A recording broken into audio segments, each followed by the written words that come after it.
বিএনপির চেয়ারপারসনকে জাতীয় নির্বাহী কমিটি এবং অন্যান্য যে কমিটি, সর্বোচ্চ নীতি নির্ধারণী কমিটি ইত্যাদি গঠনের যে ক্ষমতা দেওয়া হয়েছিল, সেই ক্ষমতা বলে জাতীয়তাবাদী দল বিএনপির সর্বোচ্চ নীতি নির্ধারণী কমিটিতে অর্থাৎ জাতীয় স্থায়ী কমিটিতে দুইজনকে অন্তর্ভুক্ত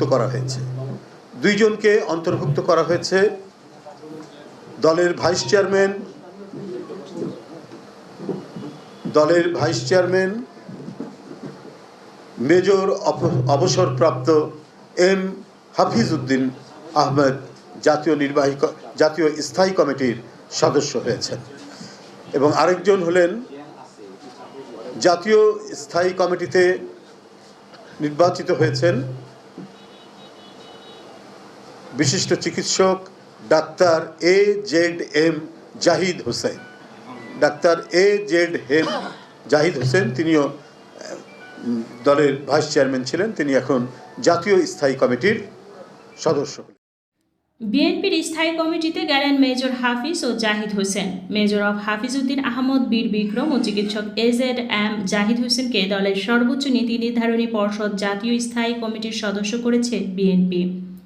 আজ শুক্রবার দুপুরে নয়াপল্টনে বিএনপির কেন্দ্রীয় কার্যালয়ে জ্যেষ্ঠ যুগ্ম মহাসচিব রুহুল কবির রিজভী সংবাদ সম্মেলন করে এ তথ্য জানান। তারা দুজনেই দলের ভাইস চেয়ারম্যান পদে ছিলেন। হাফিজ উদ্দিন ও জাহিদ হোসেন সহ এখন দলটির স্থায়ী কমিটির সদস্য হলেন 16 জন। হাফিজ উদ্দিন আহমদ ভোলা 3 আসন থেকে 6 বার জাতীয় সংসদ সদস্য নির্বাচিত হন। 1991 সালে স্বতন্ত্র সংসদ সদস্য হয়ে পরে বিএনপিতে যোগ দেন। বিএনপি সরকারের সময় পানি সম্পদ মন্ত্রী ছিলেন। অন্যদিকে স্থায়ী কমিটির নবনিযুক্ত সদস্য A.Z.M. জাহিদ হোসেন ময়মনসিংহ মেডিকেল কলেজে পড়া অবস্থায় জাতীয়তাবাদী ছাত্রদলের রাজনীতির সঙ্গে যুক্ত হন। পরে তিনি বিএনপি পন্থী চিকিৎসকদের সংগঠন ডক্টরস অ্যাসোসিয়েশন অব বাংলাদেশ ও সম্মিলিত পেশাজীবী পরিষদের মহাসচিব ছিলেন। হাফিজ উদ্দিন আহমদ প্রথম আলোকে বলেন, তাকে বিএনপির স্থায়ী কমিটির সদস্য করার বিষয়টি বিএনপির ভারপ্রাপ্ত চেয়ারম্যান তারেক রহমান ও মহাসচিব মির্জা ফখরুল ইসলাম আলমগীরকে ফোন করে জানিয়েছেন।